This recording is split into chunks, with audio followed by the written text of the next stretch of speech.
Hello guys, I am C Rakesh Maurya. Welcome all of you on my YouTube channel.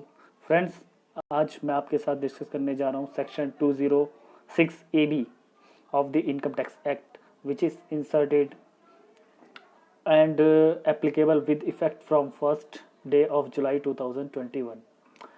Friends, इस section को लेके लोगों में काफ़ी कन्फ्यूज़न है, काफ़ी प्रॉब्लम्स फेस कर रहे हैं कि एक सेक्शन कैसे इम्प्लीमेंट होगा, क्या है सेक्शन में।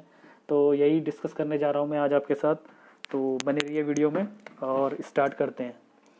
तो ये है section 206 AB, special provision for deduction of tax at source for non filers of income tax return. तो इस सेक्शन में हमें उन लोगों का TDS डिडक्ट करना होगा जो लोग इनकम टैक्स की रिटर्न्स फाइल नहीं करते हैं टाइमली मैनर में। तो इसका फर्स्ट क्लॉज सब सेक्शन है, note with standing anything contain in any other provision of this act. इसका मतलब है कि किसी एक्ट के किसी प्रोविजन में कुछ भी लिखा हो, where tax is required to be deducted at source under the provision of chapter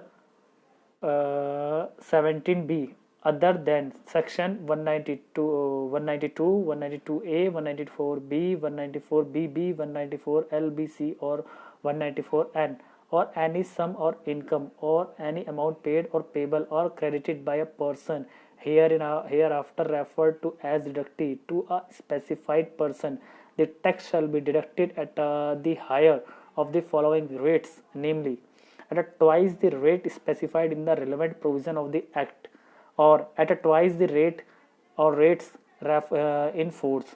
rate in force में का मतलब होता है कि जैसे कि कोविड के टाइम पे जो एक्ट में रेट लिखे हुए थे उन रेट्स पर 25% का डिडक्शन कर दी गई थी। तो जो रेट इन फोर्स था वो कम था और जो एक्चुअल प्रोविजन में रेट लिखे हुए थे वो ज़्यादा थे, एट द रेट ऑफ 5%। या तो 5% या twice of the rate specified in the act या तो twice of the rate force and force. तो हमें उन लोगों का TDS इस सेक्शन में काटना है कि जिनका TDS किसी और सेक्शन में एप्लीकेबल होता है other than this mention section 192, 192AB etcetera जो यहाँ मेंशन किया। इसके अलावा किसी भी सेक्शन में अगर उसका TDS की लायबिलिटी बनती है तो हमें उन लोगों का TDS काटना है। बट अगर उन लोगों की रिटर्न्स वो फाइल नहीं करते तब उनका जो TDS का रेट होगा वो जो रेट स्पेसिफाई है उसका डबल हो जाएगा, या रेट इन फोर्स जो है उसका डबल हो जाएगा, या फिर 5% के रेट से TDS कटेगा। इन तीनों में से जो हायर होगा उस रेट से TDS कटेगा अगर पर्सन जिसका हम TDS काट रहे हैं वो अपनी रिटर्न्स रेगुलरली फाइल नहीं करता है।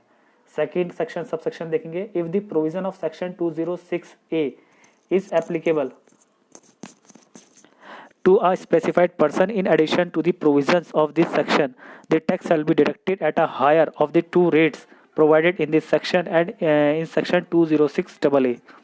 For the purpose of this section, specified person means a person who has not filed the returns of income for both of the two assessment year relevant to the previous years immediately prior to the previous year in which tax is required to be deducted, for which the time limit of filing return of income under subsection 1 of section 139 has expired, and the aggregate of tax deducted at source and tax collected at source in his case is rupees 50,000 or more in each of these two previous years, provided that the specified person shall not include a non-resident who does not have a permanent establishment in India। Means कि अगर कोई person जो कि जिसका permanent establishment नहीं है India में तो उस पर ये सेक्शन एप्लीकेबल नहीं होगा और उसे TDS डिडक्ट नहीं करना है।